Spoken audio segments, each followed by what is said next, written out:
always tell me that I look Dominican, that I look Puerto Rican, Moroccan, I've got Eritrean before, I've gotten Somali before. It's so interesting to finally see what I'm actually mixed with. Hey y'all, what's up? Welcome back. If you're new here, welcome. I haven't done a welcome like ever to my new subscribers, but yes, welcome if this is the first or one of the first videos you've ever seen from me. My name is Jade and welcome to Lipstick and Curls World.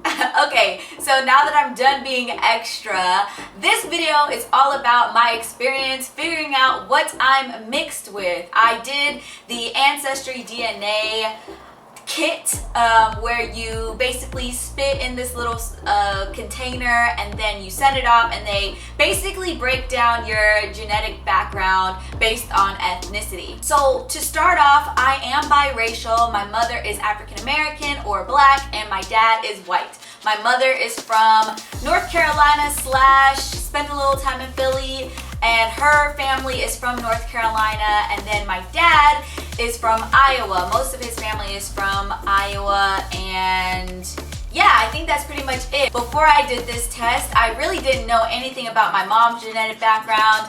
Obviously she's black, but we always thought like maybe we had, you know, Native American in our blood because my mom's family has a lot of roots in North Carolina, so a lot of people out there have Native American in their heritage. And then my dad told us like maybe a few years ago that we had like Scottish in our family, but outside of that I really don't know anything anything to do with my heritage besides that. So I wanted to do this DNA test basically just to see what I'm really mixed with. I first sent off my test back in January and it's now April. It took a long time for me to get my results back. I literally, they tell you that it's going to be about 6 to 8 weeks before you get your results in, but it took me about close to 3 months before I actually got my results, and they let me know via email that hey, you know, our labs are backed up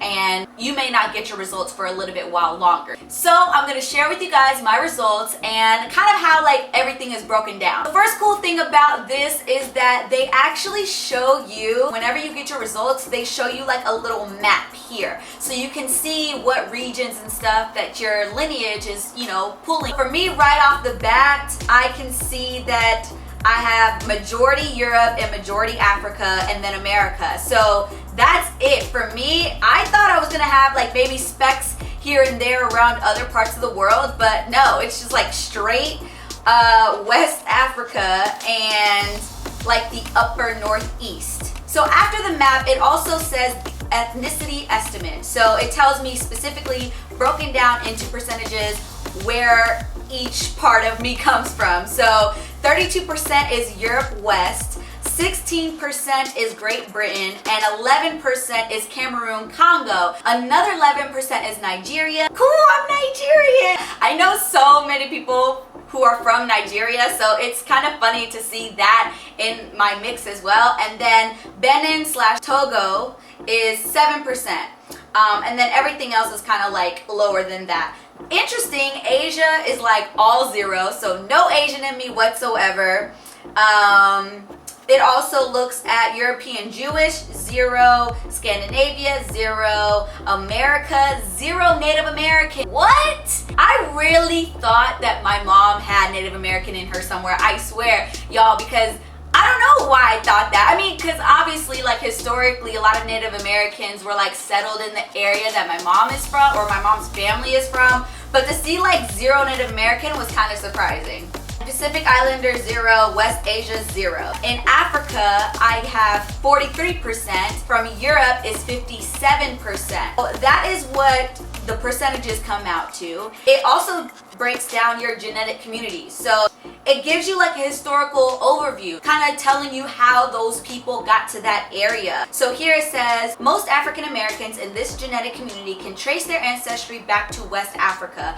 Over a 200-year period, many were enslaved and brought to North Carolina, whoa, North Carolina, to work on small farms. After the Civil War, they responded to freedom with vigor, establishing schools and churches and winning political offices. Many worked as tenant farmers or sharecroppers, hoping to buy their own land. When they were disenfranchised by new laws at the turn of the century, some left, following rail lines to cities like Philadelphia and New York. My mom actually lived in Philadelphia for a little while, so there's that.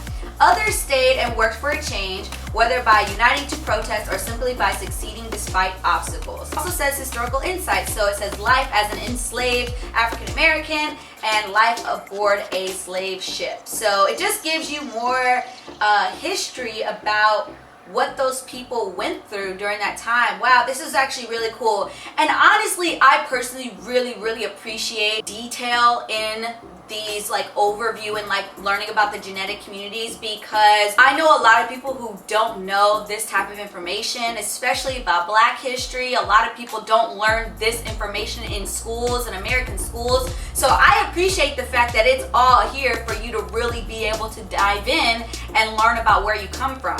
For my second genetic community, which is the early settlers of the Ohio River Valley, Indiana, Illinois, and Iowa. It says, when the Ohio River Valley opened for settlement after the Revolutionary War, hardy English, German, Scots, and Scots-Irish farmers moved to the frontier.